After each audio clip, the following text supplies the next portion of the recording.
Salut les petits poneys, ça fait un bail hein. Ouais je sais, presque une demi-année. Je n'ai pas envie de faire un monologue pour me donner des excuses, mais sachez seulement une chose, je continue les vidéos. Ça ne sera sans doute pas aussi régulier avec d'énormes guillemets qu'il y a un an, mais au moins il y aura des vidéos. Et d'ailleurs celle-là n'est pas le style de vidéo que je vous ai habitué. En effet, elle ne sera ni scriptée, ni montée. En fait, avec la fin de Friendship is Magic, je me suis dit que ce serait idiot de ne pas m'exprimer quant à cet important événement au sein du fandom Brony. Étant donné que je manque de temps pour faire des vidéos en ce moment, j'ai pensé que ce serait cool d'en faire une où vous pourriez simplement m'écouter. Mon discours n'aurait aucune structure, ce serait seulement moi en train de vous parler spontanément. Maintenant que les choses sont bien claires, on peut y aller. Avertissement. Si ce format de vidéo vous plaît, manifestez-vous dans les commentaires. Et si c'est le cas, peut-être que j'en referai une dans un futur plus ou moins proche. Donc, commençons un petit peu par le début finalement. C'était quoi exactement My Little Pony ? Bon, je sais pertinemment que la plupart d'entre vous, c'est ce dont je vais parler, mais bon, c'est toujours intéressant de rappeler les faits et de remettre les choses dans leur contexte. My Little Pony, à l'origine, c'était pas un dessin animé en tant que tel. My Little Pony, en France, qui s'appelait Mon Petit Poney, était une marque de jouets créée par Hasbro dans les années 80. Au regard du succès grandissant de la marque de jouets, Hasbro s'est dit que ce serait intéressant d'investir dans la création de dessins animés ou de jeux vidéo. Même si, le plus important de My Little Pony, c'est le dessin animé, c'est le plus connu, c'est la partie la plus connue de My Little Pony, avec bien sûr les jouets. Hasbro va finalement créer la première génération de My Little Pony, qui va vraiment instaurer les bases du dessin animé qu'on connaît actuellement. Ensuite vient une deuxième génération dans les années 1995, puis une troisième génération en 2003, et une génération 3.5 qui sera créée en 2008. Entre 2009 et 2010, Hasbro se rend compte que en fait, son dessin animé n'a plus d'impact, est en dégénérescence, et du coup décide en 2010 de demander à une certaine animatrice qui s'appelle Lauren Faust, qui avait déjà travaillé sur Super Nana, d'imaginer une nouvelle manière, un nouveau My Little Pony, qui serait plus en adéquation avec ce qui existait déjà au niveau des dessins animés dans les années 2010. Donc Lauren Faust travaille dessus et crée et imagine l'univers Friendship is Magic, avec notamment surtout le design des nouveaux personnages. En plus des raisons de design et de relancement de la série, Lauren Faust avait pour objectif avec Friendship is Magic de créer quelque chose qui pourrait autant plaire à des enfants qu'à des adultes. Elle s'était rendu compte que finalement un parent peut vite s'ennuyer devant un dessin animé quand il est avec son enfant. Donc pour pouvoir s'occuper des enfants tout en passant un peu du bon temps, Lauren Faust s'est dit qu'il fallait créer quelque chose qui puisse coller aux deux tranches d'âge. Et vient alors la création de Friendship is Magic. Donc Friendship is Magic en soi, qu'est-ce qui s'est passé ? Ça a eu un franc succès, que ce soit auprès des enfants ou auprès des adultes. La série marche très bien, la vente de jouets marche très bien aussi, et finalement autour de ce dessin animé vient se créer une communauté qui s'appelle les Brony. La création d'une véritable communauté autour d'une simple série, etc., c'est quelque chose d'assez rare, et les Brony étaient vraiment une exception, parce qu'à l'origine, on rappelle toujours, c'était un dessin animé qui était destiné aux petites filles, et les enfants sont pas dans cette idée de création de communauté, dans cette culture internet, etc. Donc c'était déjà quelque chose d'assez impressionnant pour une simple série comme My Little Pony. Donc, quelles conséquences ont eu notamment les Brony sur la série ? Déjà, My Little Pony ne s'est pas arrêté au bout de quelques saisons, une ou deux saisons. Ça a continué parce que ça marchait, notamment grâce aux Brony. Du coup, My Little Pony se décline en plusieurs saisons. Dans ces saisons s'incluent même des films en DVD, donc le spin-off des Casserie Girl. En plus de ça, on a droit à des comics, des jouets, des peluches, tout plein de produits dérivés, des conventions aussi. Bien aussi la création officielle de conventions, où l'on invite les animateurs, on invite les doubleurs, beaucoup d'artistes, etc. Les Brony, eux, pendant ce temps, bossent énormément sur internet pour créer du contenu vidéo, du contenu graphique, du contenu musical, enfin bref, une diversité incroyable de talents qui s'expriment au travers de la série Friendship is Magic. Et il y a même des personnes qui, grâce à la série, se sont rencontrées, ont formé des couples, etc. Donc, faut retenir que la série a quand même eu un assez grand impact sur la vie de pas mal de personnes. Au-delà d'être fan d'une série, les gens sont devenus passionnés par la série. Ça qui est intéressant avec les Brony, c'est que c'est pas des gens simplement fans. Je veux dire, on peut dire que je suis fan de certains animés, mais je n'investis pas du temps pour cet animé. Je regarde l'animé, je m'intéresse à ce qui se passe autour, mais j'investis vraiment pas de temps dedans. Alors pour ce qui est de My Little Pony, j'investis du temps dedans, je me renseigne, tout comme pour quelque chose dont je suis fan, je me renseigne autour de la série. Mais surtout, ce qui est intéressant, c'est que je m'investis dans ma vie. C'est vraiment, ça prend une place à part entière dans ma vie. Donc on peut dire que My Little Pony, pour beaucoup de personnes, est devenu comme une passion, voire un métier pour certains. C'est ça qui est très intéressant avec My Little Pony, c'est que en plus du fait d'avoir intéressé les gens, la série a vraiment créé tout un fonctionnement autour d'elle, toute une petite vie quoi. Donc ça reste toujours très impressionnant pour une série qui à l'origine était juste là pour vendre des jouets. Donc conséquence sur la série, plus de saisons, plus de spin-off, plus de jouets, plus de comics et surtout la création d'un film qui passerait au cinéma. Un film en moitié 3D, avec des guests assez connus, enfin des acteurs très connus qui ont joué comme doubleurs dans le film. Enfin bref, quelque chose d'extrêmement impressionnant, toujours, j'appuie mes propos, pour une série comme ça. Donc ça c'était en 2016, 2016, qu'est-ce que je raconte? Ça c'était en 2017, entre la saison 7 et la saison 8. Et donc on en vient maintenant à la saison 9, qui est la fin de My Little Pony et la création bientôt, normalement, d'une génération.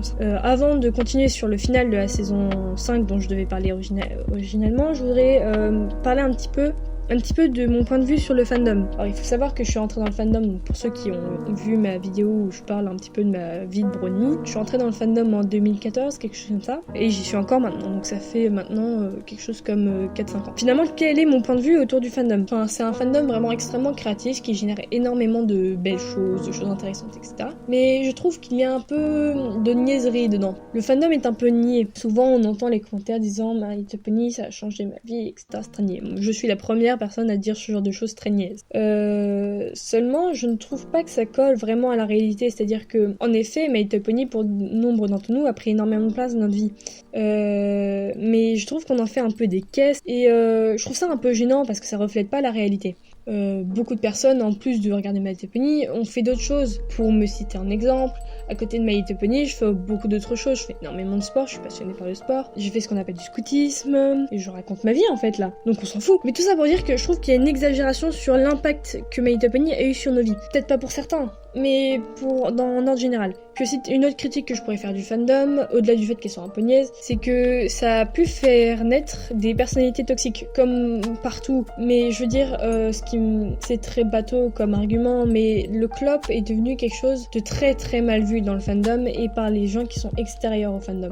Je mets ça, enfin je veux dire, ça vient pas de moi, c'est pas mon point de vue, c'est vraiment une vision que j'observe. C'est que les gens, si on te parle de brownies et qu'on t'explique que les brownies c'est des gens, majoritairement des hommes, qui ont en moyenne plus de 20 ans, qui font des dessins de poneys, etc., et que les gens cherchent sur internet et tombent sur du clop, ils vont dire ces gens sont des détraqués sexuels, c'est des pédophiles quoi. Le clop qui est devenu trop important dans le fandom, à mon humble avis, a donné une image au fandom qui n'est pas totalement vraie. Et je trouve que ça prend trop de place dans le fandom par rapport à la réalité.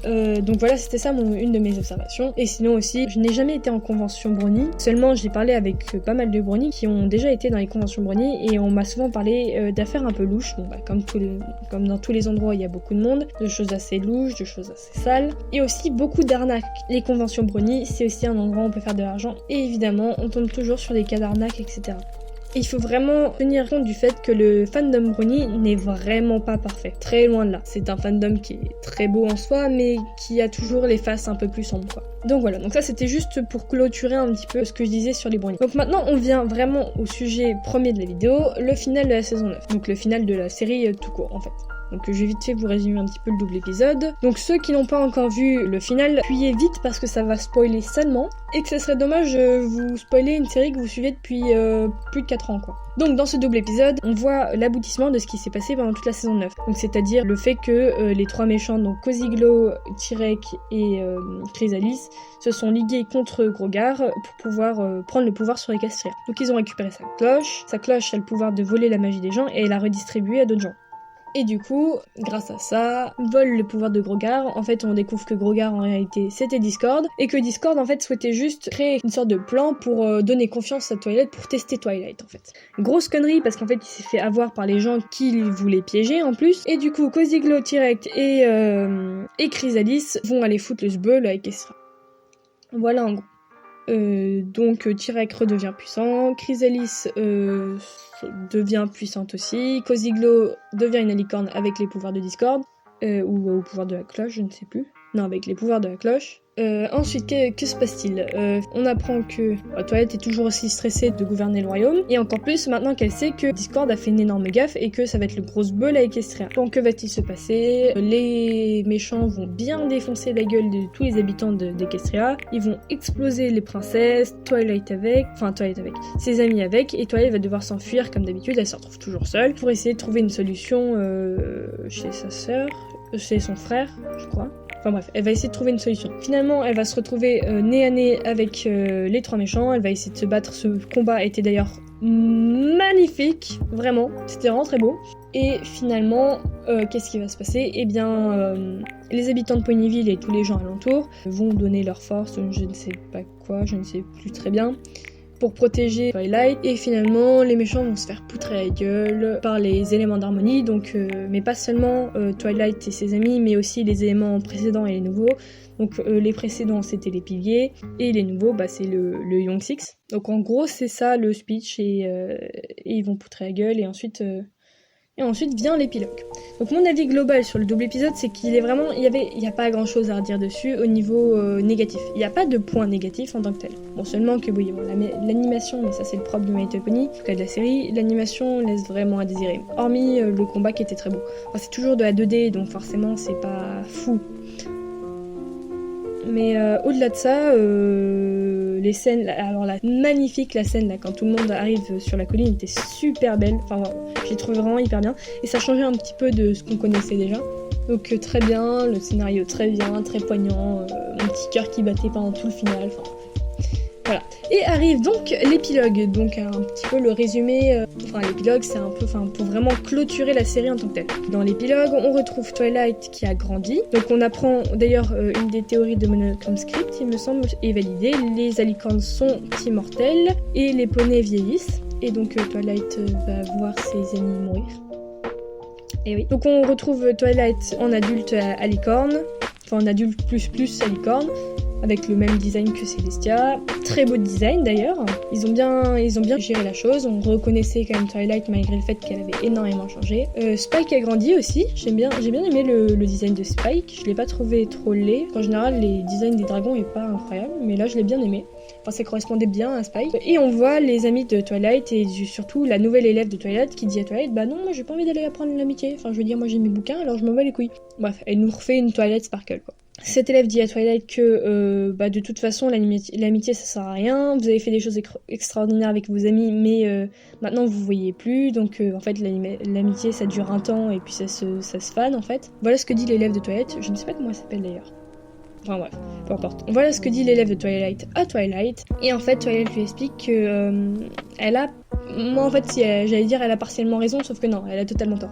Donc Twilight lui explique le jour de son couronnement, comment ça a été un désastre. De toute façon à chaque cérémonie à Equestria c'est un désastre. Comment tout s'est passé à pas très bien, parce que tout le monde a fait...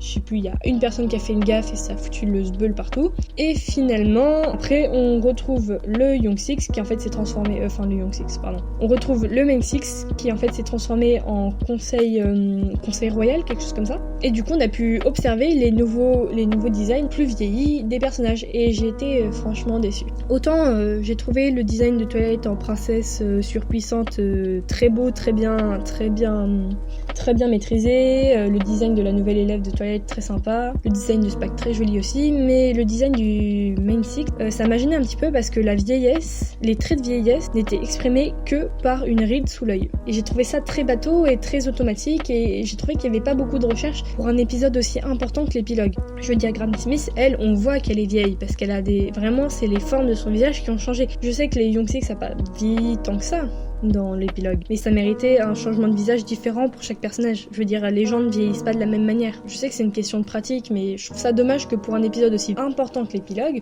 le dernier épisode de Friendship is Magic, ils aient pas fait d'effort là-dessus. Enfin bref, sinon j'ai pas mal apprécié les nouveaux designs, des nouveaux personnages. D'ailleurs, grâce à leur design, on a pu comprendre 2-3 petites choses. Fluttershy s'est marié avec Discord, Pinkie Pie a eu un gosse avec Cheese Sandwich, Rarity a donné sa boutique à Iona, enfin sa boutique de Ponyville à Iona. Rainbow Dash est devenue la capitaine en chef des Wonderbolts à la place de Spitfire. Applejack est devenue vraiment la chef de la ferme étant donné que Granny Smith est morte. Dans la chanson, on a pu voir aussi d'autres petits détails comme le fait que les chercheuses de talent sont devenues professeurs à l'école de l'amitié, Starlight est devenue directrice, Sunburst aide également Starlight à l'école de l'amitié, et Goldie Delicious est morte aussi, parce que Appleboom a récupéré son petit foulard. Et pour finir, du coup, toutes ces informations que je viens de vous citer, on les voit dans la chanson finale, qui était très sympa, je ne sais plus comment elle s'appelle, dont Laure F. Equestria d'ailleurs a fait une vidéo, donc vous pouvez la voir, je vous la mettrai quelque part sur l'écran, ou en description. Et c'était une très jolie musique que je n'ai pas appréciée sur le moment, mais qui en fait, en la réécoutant était très bien foutue. Ça correspondait bien à la fin de My Little Pony, pas beaucoup d'ambition derrière, mais c'était sympa. Voilà en gros, donc mon avis global sur la fin de My Little Pony, c'est que bon, On avait tous un petit peu le cœur qui se serrait, je pense, à l'idée de se dire que Friendship is Magic est fini. Ce n'est pas la fin de My Little Pony, évidemment, et j'espère que le fandom Bruni ne va pas s'éteindre petit à petit avec la fin de My Little Pony, enfin en tout cas de Friendship is Magic, et que le fandom va repartir de plus belle avec la génération 5 avec une hype incroyable. En tout cas, ça c'est mes espérances. De mon côté, je reste là. Je manque de temps à cause de mon travail scolaire, mais vous inquiétez pas, je suis toujours là. Si vous voulez avoir des nouvelles de moi, vous pouvez aller voir mon Twitter.